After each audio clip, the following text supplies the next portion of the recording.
Quigley in 5, underwater in the yellow lane. Jess Carling of Great Britain. Quigley goes through. The silver to Jess Carling. Wonderful silver medal for Great Britain. Welcome to the Honest Athletes podcast with Lauren Quigley and Jazz Carlin. Today we're on episode 4 already, 4 episodes in, and it's all about transitioning from junior to senior swimming or sport and what that's like for an athlete, because it can be quite daunting and confusing and you can be a bit unsure about that transition. So we're going to be talking about that today. But I just wanted to ask Jazz quickly, and this is a bit random. Have you ever thought, you know that world records get broken and get broken and get broken? Do you ever think what's going to happen when they can't get lowered anymore? Like, that's it. This is it. Have you ever thought about that? I've never really thought about it, to be honest. I mean, but surely they just keep the smallest margins that they're just going to keep chipping away. But then where does it go to? Exactly. I think about that sometimes. I think because they can't get down to 1. We can't have 50 freestylers going 1 second, can we? Surely. So I always think, like, I wonder what, because they've got to be a level where things stop. Anyway. Sorry, that was a bit random, but I just thought about it the other day and I thought I'd ask you, see if you ever thought about it. Right.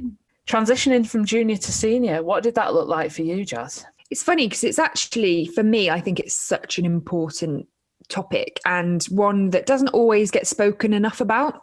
And a lot of people do struggle with. And I think you do see so many kids drop out of sport at that age, maybe 14 to 17. And I think what's going to be really interesting is actually hearing both of our sides of the story and what kept us in the sport, because we've both got very different transitions. And yeah, I guess where it took us on our careers. But for me, I guess growing up, I was in a very small swimming club called Swindon Tiger Sharks, and I had some incredible coaches and people that really supported me along the way. And as I touched on in the first episode or our introduction, I think I did say that, you know, at 11 years old, I wasn't really like a breakout swimmer or wasn't the best in my age group. And I think at nationals, I was 30th, 32nd, nowhere near the top of my age group at 11, but each year I'd build it up. And it was at the age of 14 when I actually won my first national medals in the 400 and 800 meters freestyle. And that was kind of like my breakout year. But it's not often talked about, but after the age of 14, I had a real dip in performance from the age of 14 to 17. And it's something that I do try and speak about a lot because I think it's really important to let people know and to normalize that you don't always improve in sport and you will have dips and times where you really don't see any signs of improvement. But at the age of 14, I started my period. My body started to change completely. And that's from hips getting a bit wider, put on a bit of weight, chest got bigger. So there was a lot of changes in my body that happened at that age. And I think, again, it's something that we probably will talk more about, that kind of body image, the body changes that do happen. But when you're a junior athlete, some days you can get in the water and you can feel great, you can feel amazing. And the next day you can get in and you grow in and your body just feels completely different in the water. And I went 3 years actually without improving. So that's turning up to competitions and not seeing the best time on the scoreboard and really having a bit of a dip in my performance. But I think before you continue there, Jazz, because I think what you've just said is so important. And I get so many parents speaking to me, or I can hear parents asking athletes or coaches, my child hasn't improved for 3 months or a year or whatever, and they're just not sure what to do or what advice to give. So what would you say to someone, to either an athlete who's going through that, a young athlete, or a parent of a young athlete? What would you say to them about that phase of, you know, maybe being stagnant or just not improving? I think you do see it more so in the girls, the female athletes at that age, because they do go through a lot of changes, whereas the boys tend to be a lot older and they just get bigger, stronger and faster. So you tend to see that a bit of a later age. But I think the advice for me would probably be, as boring as it sounds, but to focus on the things that you can work on and that you can control, and things like making sure that you're working on the skills every day in training, that you're staying on top of your mobility and like the kind of gym side of things as well, working on your core. that's one thing I actually really try and push a lot in some of the younger athletes I work with, is to work on their core strength, because when they're growing and things are going off, if they can work on their core and stay really stable, that's really going to help their technique. So I think focusing on those things, your nutrition, especially when you're having a lot of body changes, your body's growing and things like that, you need to have great nutrition. You need to be fueling for training. And I remember at a young age, it was at school, like being different, you know. I had bigger shoulders than a lot of the boys. I was taller than a lot of the boys. Yeah, those lovely summer shoulders. I remember in year 8, actually, this is going off topic, but I had a boyfriend. I think it was my first boyfriend, you know, in year 8. And he was like 5 inches shorter than me. There's nothing wrong with that. There's nothing wrong with that. No. But having a boyfriend at a young age, and like every time I saw him in the school corridor, I'd like dart the other way so I didn't have to see him. You didn't have to see him? Yeah, I didn't want to see him because I'm really just a really shy girl. But that's completely going off topic. But I think most people will relate to it though. Yeah. And like the nutrition side of it, I remember even going through school, and like my dad and my mum and dad are both very healthy and really brought me up on a very good diet. And I didn't say no to many foods apart from fish and sweet corn. But I remember I used to turn up to school. My dad used to make me a fruit pot every day for school. And it'd be full of like fruits and all that, like pineapple, grapes, like full of kiwi, all kinds of fruit. And then I'd have like sandwiches or pasta as well. And like I'd often look at my lunchbox and like I'd look over at my friends and they would have like crisps and chocolate bar, and I'd be like, oh, I really wanted that. And there was actually a stage where I didn't actually eat all my lunch at food. And I remember like throwing them out when I got home because like, I don't know, it was just like, again, going through those body changes and at a young age where you're actually a bit more self-conscious about how you look and your body is changing and you've been used to being able to kind of eat whatever and not really seeing any changes in your body. But then to see your body completely change, and also being in swimming where you're in a swimming costume and everyone can see, like, it's not like you can hide in like clothes and things like that. But yeah, I think for me, the sport and being able to do physical activity, it's got so many benefits for you. So I think that's one thing, is just to try and keep in the sport and to be patient. Sometimes you've got to try and look at the bigger picture and not always think I need results right now. And it's thinking both mentally and the physical side is that you're working on to be a better version of you. And it's not going to happen overnight. And you're just going to be working on that. And especially at those junior ages where there are a lot of changes going on, thinking about that in time I will be a better version of myself, and I'm working on me for my future self, if that makes sense. It definitely does. Yeah, I mean, everything you've just said is so important to talk about and be aware of going through swimming or as a coach or a parent or something like that. So these are all things that I think every athlete experiences. Like you've said, obviously, male to female, it can be different. And, you know, at some point we'll probably get a male on just to talk about it in that kind of perspective, because obviously we can't really talk too much on that side.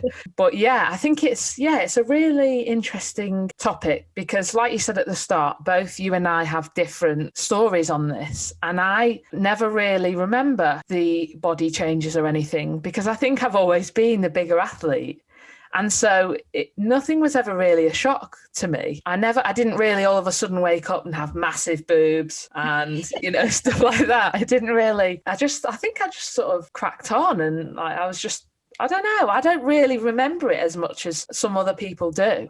And so I think in some respects, I was probably lucky in that way that it wasn't this big transition for me of like, oh gosh, right, okay, this has changed, that's been drastic, and, you know, trying to deal with it. I'm sure obviously it happened, but I think it was more of a slow progression for me. I didn't start my period till really, really late. I think I was probably 16.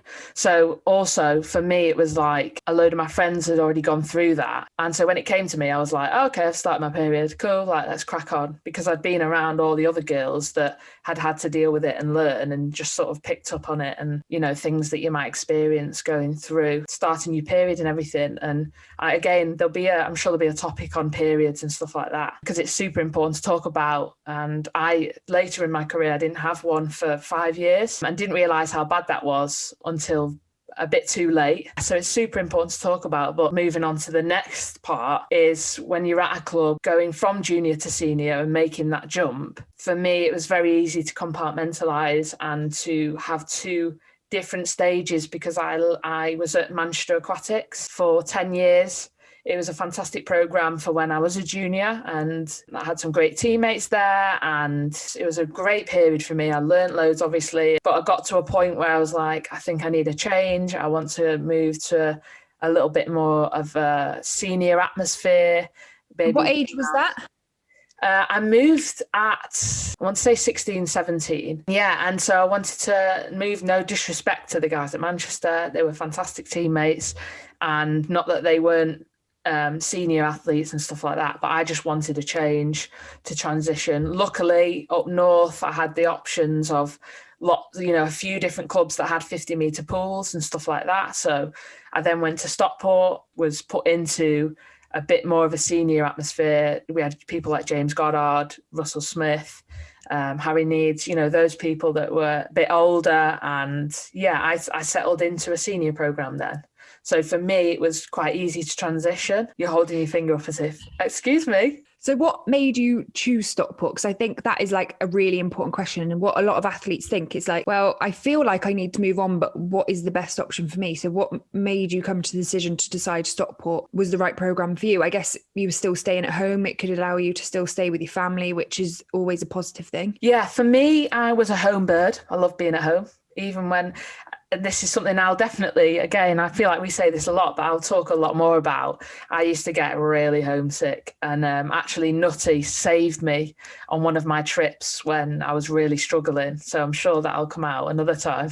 But yeah, I love being at home. I had great family who did everything they could to make sure that I was able to do everything I could in swimming. And so Manchester, which was 25 minutes away in the car, then to Stockport, which was 10 minutes away in the car. That was brilliant. And also I'd made the GB team junior and I was ready to go to senior, and British Swimming were supporting me at that time on funding and everything like that. And so they offered the national centres, or the ITCs that they were at the time. No disrespect to anyone at an ITC, NTC, whatever you want to call it. I know you went to one, Jazz, so no disrespect to anyone there.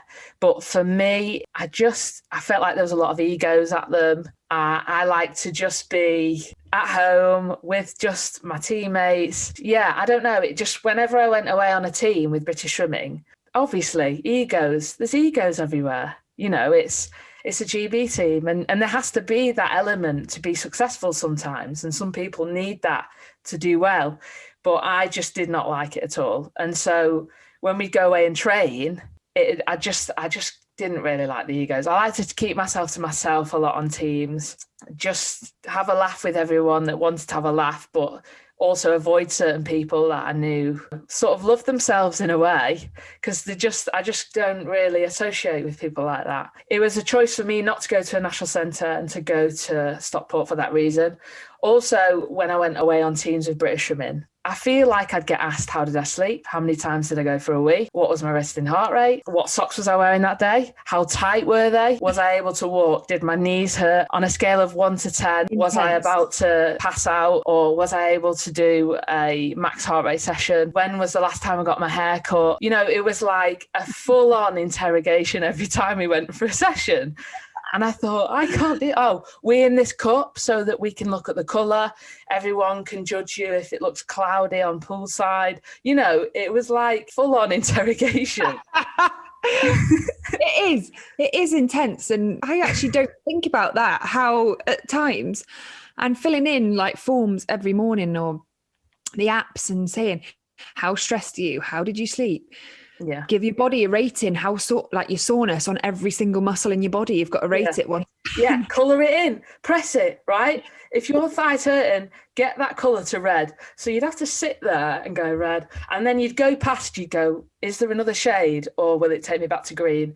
And I'd always try it out and it'd always go back to green, and I'd have to go back through them all again. So this is where I'm interested now to see your perspective on IT, because I could be completely wrong. I didn't actually go and, go to one. It was just from my experience on teams, which put me off going to a national centre. But for some people, they love that. That's amazing. And that's great. It's whatever works for you. But what was your experience of moving and going to a national centre and all that?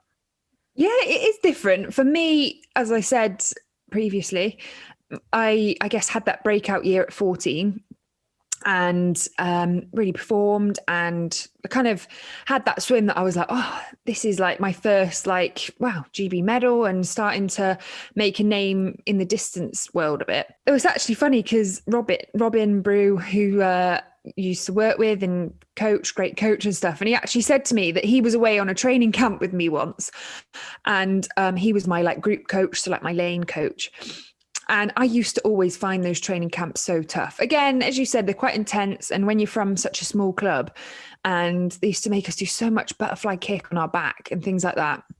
And apparently one day we were in the middle of a training set, and Robin said that the head coach pointed at me and said to Robin, get her off the team.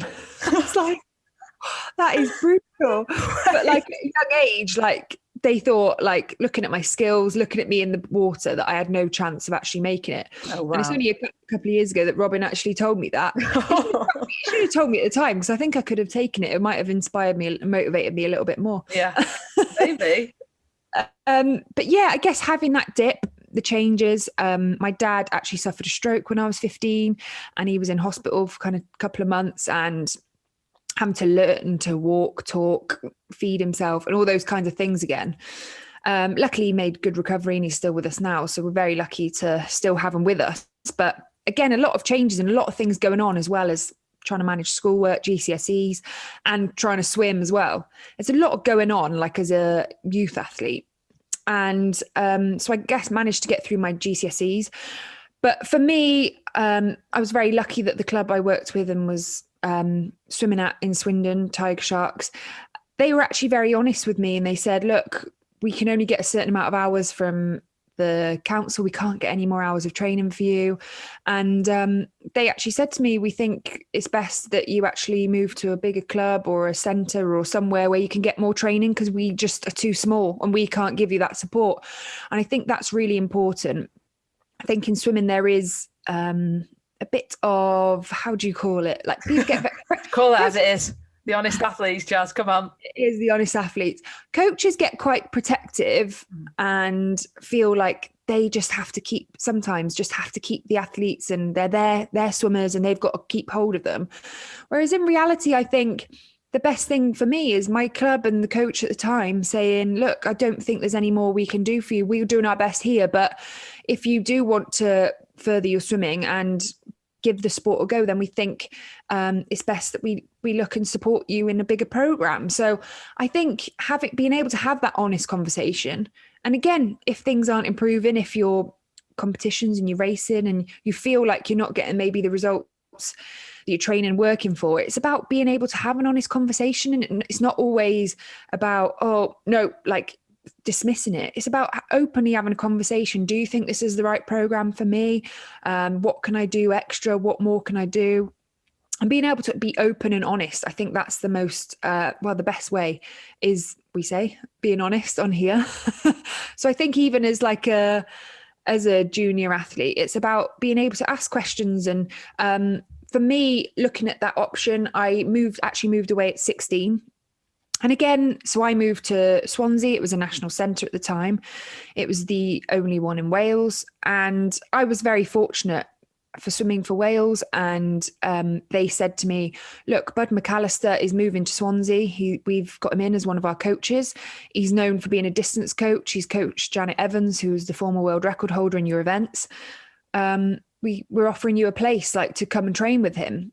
And it actually wasn't a national centre at the time. It was a year before it was announced as a national centre. So I didn't actually know that it was a national centre. But obviously Swansea and Cardiff are kind of known as training hubs in Wales. Mm-hmm. But for me, making that decision, I guess it was quite easy, knowing that there was a distance coach. I was going to be very kind of supported and looked after in Wales. And there was already an established group there. But again, quite a daunting decision, moving away from home at 16 after my GCSEs and making this big move to commit to a sport that I didn't know whether I was going to make it in swimming or whether I was going to actually do anything. So it was quite a daunting move. I did look at the option of actually like America at the time, or even like private schools. So like the Millfield, Plymouth and things like that. Mum and dad, like family, just couldn't really afford the private schools, even with scholarships.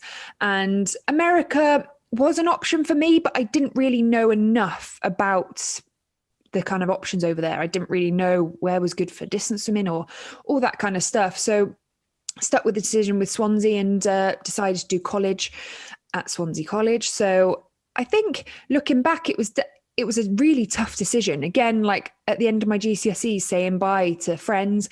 And I actually moved away from my mum and dad. So I was living in a swimmer's house, which wouldn't suit some people, but I think it was a good one for me because it kind of had people around me. I was surrounded by other athletes, and I think looking back, it was the best decision I've made really for my sport and to give my swimming a go. And again, I don't think that it's for everyone. My move and my decision to go to Swansea and move away from my mum and dad at 16 would not be for everyone. And I think, Quigley, as you said, like that probably wouldn't have been a good decision for you, moving away from your mum and dad, your family, and having to support them go into a completely new environment. But I think that's what's so important is when you look, whether it's going to a bigger club, whether it's going to, like say, a national centre or America or a private school and things like that, I think you've got to be able to look at all the options and see which suits you best. Have a look at what things are important to me. What do I see as important? Is that my family? Is it my training? Is it being able, the school side of it, the academia as well? So I think it's being able to focus on the things that are really important to you and then looking at the options that support those things. I think for me, obviously moving to Swansea and moving away from home was a big decision for me. And don't get me wrong, most weekends I would come back on the train home most weekends to see family, friends and things like that.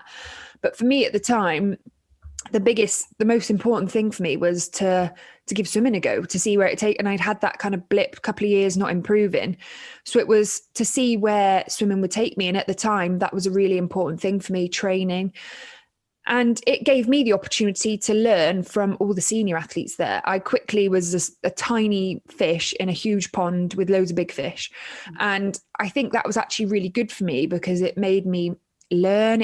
I was watching what they were doing before they got in the pool, their pre-pool, what they were doing in the gym, their nutrition, and just what it takes to be a part of a senior program.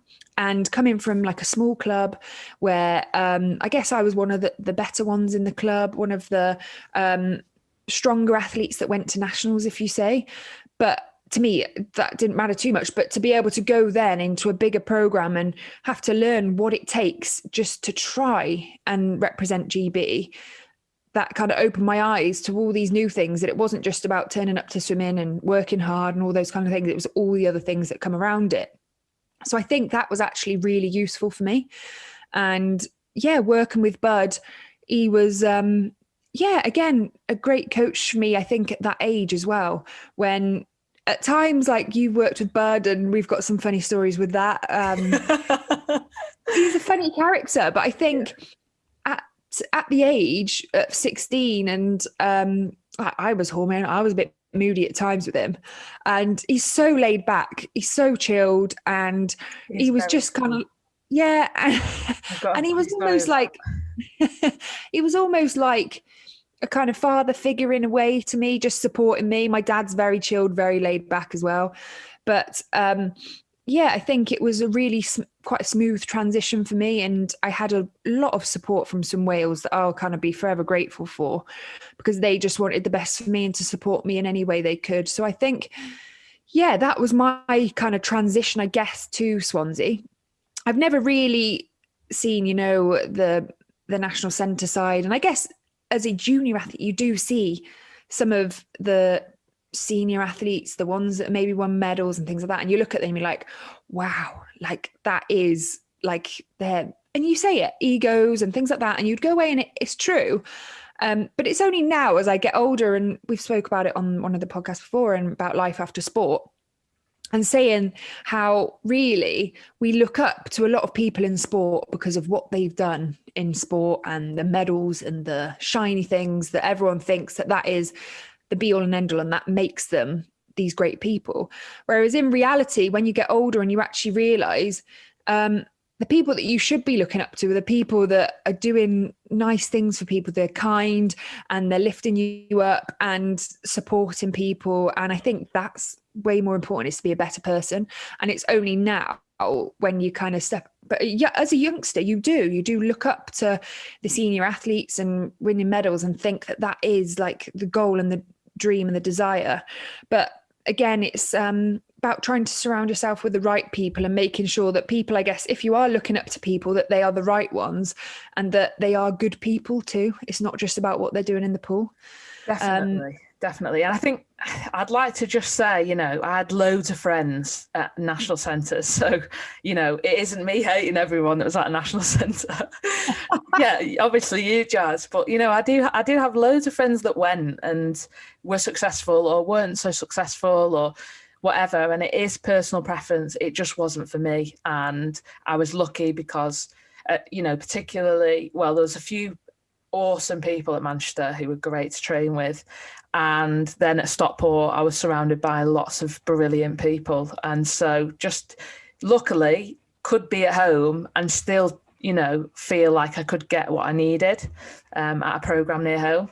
So it's the same. I moved to Bath in 2014 and was at a national set, and that was a lot more intense than what it was in Swansea. And I guess I was then surrounded by pretty much everyone is making the GB team or close. And we talk about it, but it is intense. And some people it doesn't suit. And did I enjoy filling in forms every single morning to say like how I was feeling, like how did I sleep, how stressed am I, all those what time did I go to bed, what time did I wake up? Yeah. All those kinds of things. Did I enjoy it? No. And yeah, at times it is very intense. And I think that it's not, without sounding, how do I put this? So it's not all the be all and end all, and you don't always need to be in a national centre to get results. I think sometimes people think that you've got to do it a certain way to make it in sport. And I think what is so important to highlight and to have a talk about is that there's not one right way to be successful in sport. And again, it's about finding what works best for you. I know friends that have gone to America, Gemma Spofford, and she became world champion, world record holder, and a very successful swimmer. And the American life and the system over there really suited her very well. And so I think it's about finding what works best for you and not being so kind of tunnel vision and thinking this is the journey that I have to take. And you figure out, again, as I said before, making notes about what is important to you and finding things that work to bring the best out of you, not that actually bring the worst out of you and bring you down. Yeah, I think that's just so important. Definitely. And I think with advice in terms of the transition and what should you do or shouldn't you do, if you're training well and you're enjoying it and you've got a good relationship with your coach and your teammates and you're happy where you are, there's no need to move. Jazz and I were just in a position to have the opportunity to, and it worked right for us. And we felt that that was the right thing to do. But if you are still progressing, there's no need to move or anything like that. But if you feel you are in the position where you need to move, then you should try out different places first before, if you have the opportunity to, and get to know, speak to the coach a bit more. Because going on to the next thing, transitioning from junior to senior swimming, the relationship with your coach, obviously important all the way through your career, but it's an opportunity, especially towards getting a bit older as well after the transition. It's important to try and take control a bit more and take ownership more of your own swimming. And so you need to go somewhere where you feel like you can have that relationship with your coach, where you feel you can be honest and work well together, because junior swimming is a lot more of a dictatorship as a coach. And it's a lot more, you rely on your coach so much and you need to be told a bit more about what you should do to warm up and all those sorts of things. Whereas your senior time in swimming is a lot more of a partnership. Yes, there's still going to be some dictatorship, of course. It's your coach, you know, he'll be giving you your sessions and everything. But it becomes more of a open conversations of how you're feeling, you know, honest communication is so important. And so you need to be going somewhere where you think you can be that athlete and take a bit more ownership, and, you know, the respect is there and all those sorts of things. So definitely try out things. You know, there's going to be an episode on coaches and relationships with your coaches, and that's super important. But in terms of advice for that, try out different places, because you don't really know unless you try it. Yeah.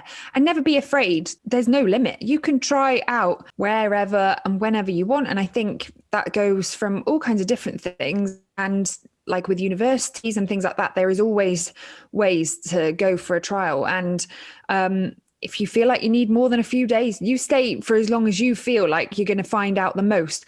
And it's not even just about the pool, the coach, even things like the location, how far is it from family and friends, and all those kinds of things. What is important to you?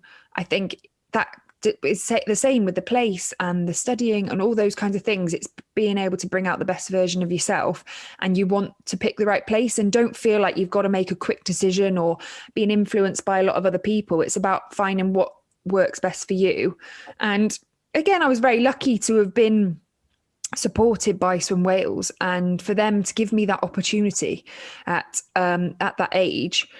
And I guess that doesn't happen very often. It's not especially now, but just to be able to be open and to be able to write down your options, see what's around, and you never know, but just to give yourself the best opportunity to try out as many different places and coaches. And again, that relationship, we'll talk about it more, but that relationship is so important. And is that coach going to be able to bring the best out of me? And it does take a lot of time. Like even when I started working with Bud, we're getting to know each other, you know? And I think even one of the first weeks when I moved to Swansea and working with Bud, and I was used to coaches sending me off and all that kind of stuff. And Bud, it was like everyone just got in when they were ready, weren't sending me off in the warm up and things. And I'd been used, and I was like, what? Looking around what is going on? Yeah. But again, that did work quite well for me, because it made me take ownership of my own training. As you just said, I had to be the one. I had to be very self-driven. I had to manage myself. And I think, again, being able to learn from the athletes, looking around and what is everyone else doing, being able to learn from other people and to be in charge. I remember, I think I'd been working with Bud about 3 or 4 months, never missed a session. And I think it was about 4 months in, and I remember went to bed, woke up, and I looked, and it was 10:30, right? And I was meant to be at training at 6 in the morning. That feeling, that awful feeling. And literally, so I'm 17 now, and my heart just dropped. And I remember I rang Bud. I'm so sorry, Bud. I'm so sorry. I was crying. I was like, oh my God, I'm so sorry. My alarm, I don't know if it went off. I don't know what happened. So upset. Frantic, yeah. Because I'd missed one train. And he said, Jazz, it's fine. I'll see you later. I'll see you this afternoon. Don't stress about it. And obviously at the time, I was having to manage college. I couldn't drive. I was learning to drive. And there was this huge hill that I always had to walk up to Swansea College and then back down to training. And it was tough, trying to be able to manage everything and go from being in charge of making sure you packed your swim bag, not forgetting your costume, all those kinds of little bits. But I was absolutely gutted because I'd missed one training, and Bub was like, look, I'll see you later. What? No stress. Calm down, Jazz. It's fine. It's fine. Yeah. But yeah, I think obviously it meant so much to me, and I didn't want to disappoint him, but just missing that one morning really didn't disappoint him at all.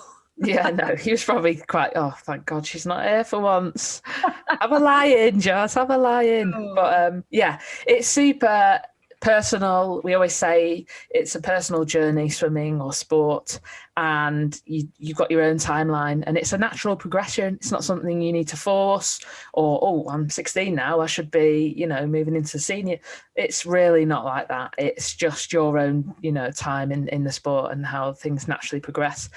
If someone's listening now, Jazz, who's at that sort of age, around that age of moving from junior to senior and moving up to that open age group, the magical open age group, but they're not sure whether to quit. They're at that point where so many athletes go through it of like, I don't know whether to quit here or not. They're at a stagnant phase. Can I make that jump to senior? Is it worth it? What would you say to them right now? It's a toughie, I know. Coming in with the tough question. Coming in with the heavy hitters here. What happens when the world records go too low? How many times did you go for a wee? All the hard ones. It's a difficult one. And to be honest, at times, there were times where I didn't know whether I was going to carry on. Mm-hmm. And especially coming when my GCSEs and people were starting to go out, my friends, and having house parties and things like that.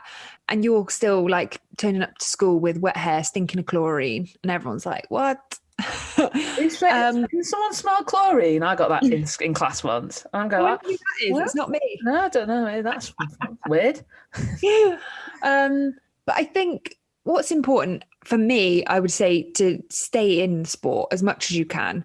And, always have that belief. If you really want to further your swimming or even any sport, it can work in any sport.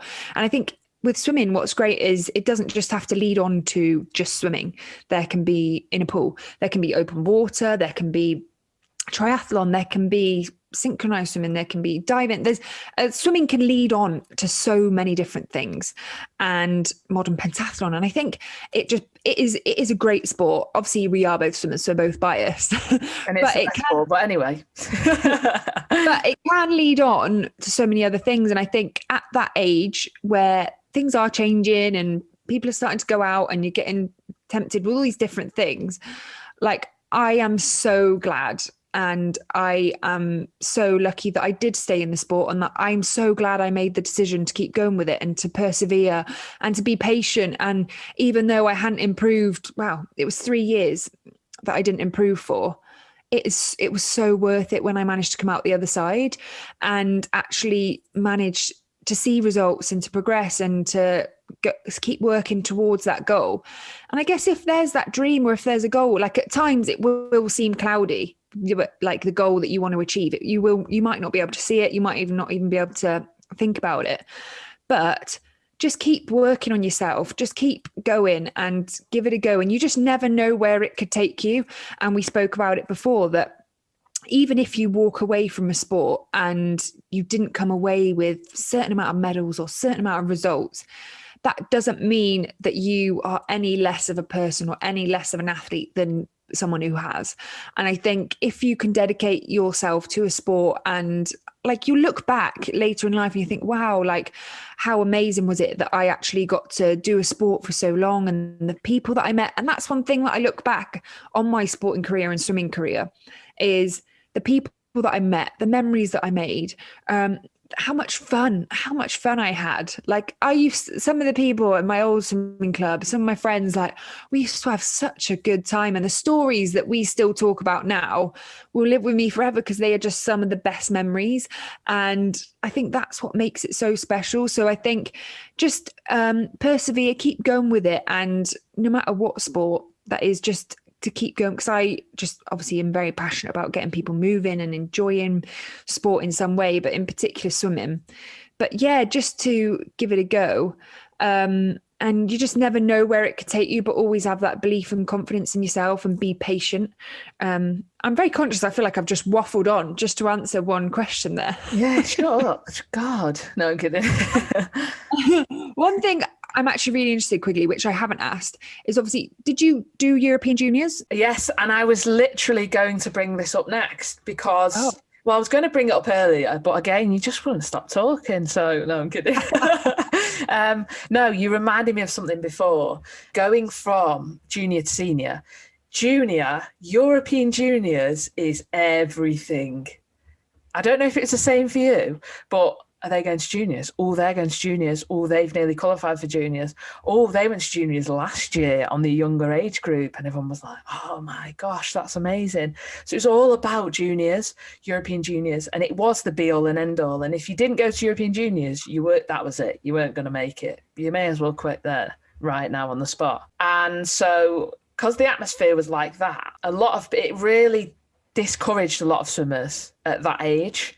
And I think a lot of swimmers quit because they didn't make the European junior team. And so I just scraped onto the team on my last year of being able to qualify, like just scraped on. I hated European juniors. I thought it was a load of rubbish. So I'm okay. And yeah, getting the kit, don't get me wrong, was amazing. And it's like Christmas, you get it all out. Oh, and it's, and everything's too tight because I'm the bigger athlete and it's all hilarious and, all of that sort of stuff.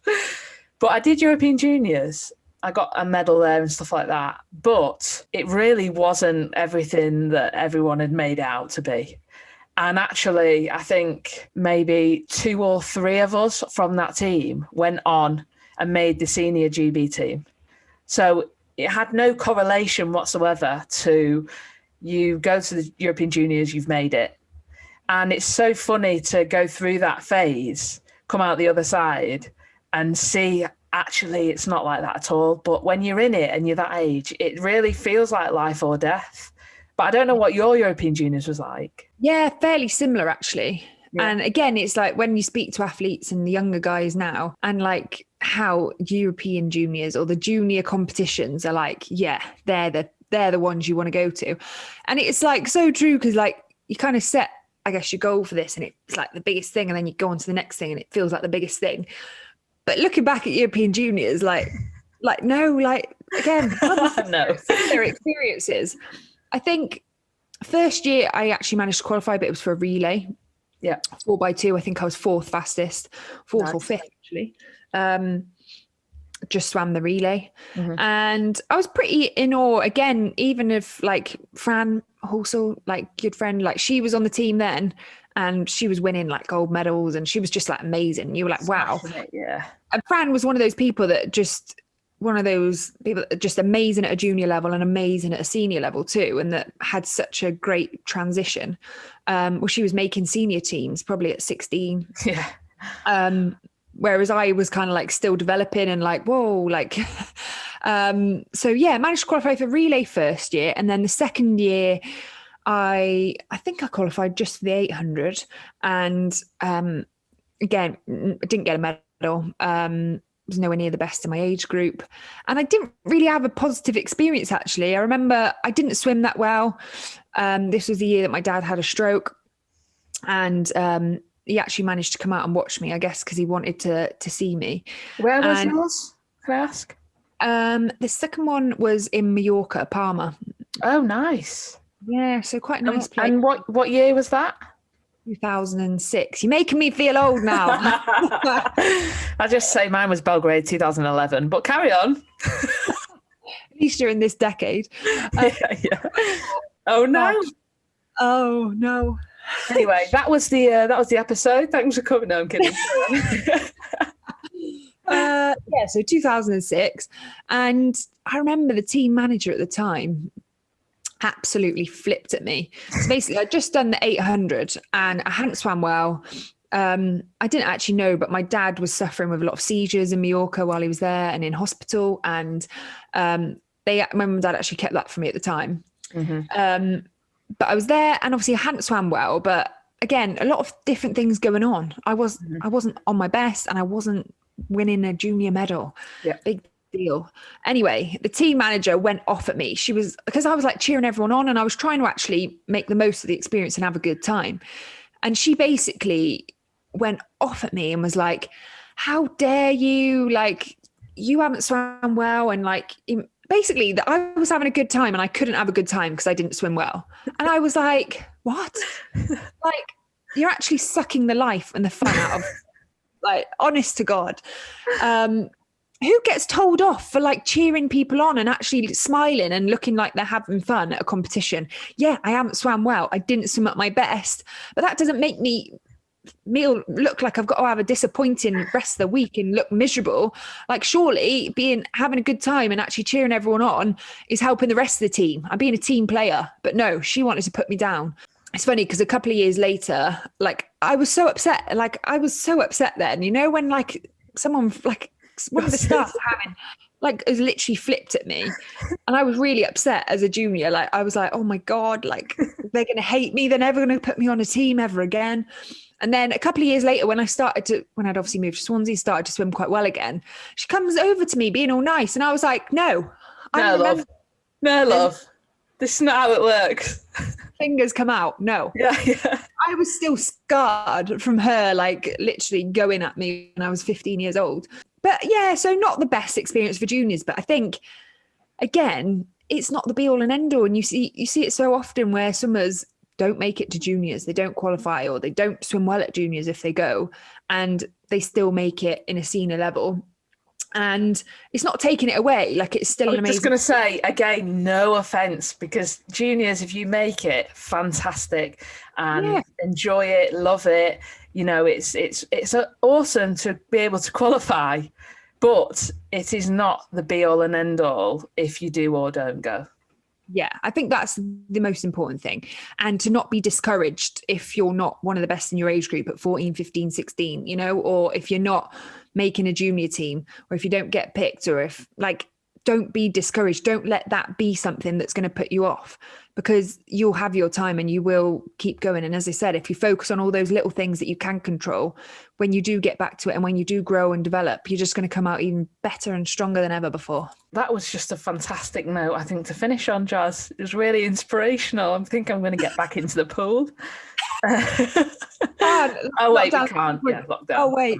I think that's the first time we've even referenced COVID, which is good, episode 4. So that's good. But that's where we'll leave it, because we don't want to dwell on the rubbish things that are happening. This is a place to escape and hear about all of our silly stories and advice, which is lovely. But yeah, that's episode 4, transitioning from junior to senior swimming.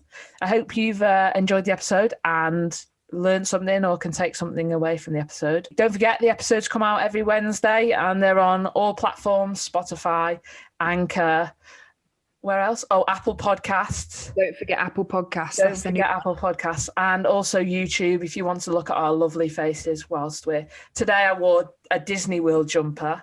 So anyone that's listening to this, yes, I have a Disney World jumper on, and I'm proud of it. Thanks for joining us. Anything else to add, Jazz, to say bye to everyone? I think just be patient, be you, do your own thing, and just don't be put off or discouraged by anyone or any results or anything. Just keep going. And yeah, it can be quite a really tough and daunting time, but as we've gone through our stories, they're never as smooth as anything, really. So just make the most of it and do what's best for you and what makes you happy. And I think we said it before, but like, a happy swimmer is a fast swimmer. And when you make decisions for what is right for you, I think that's when they come out great. Definitely.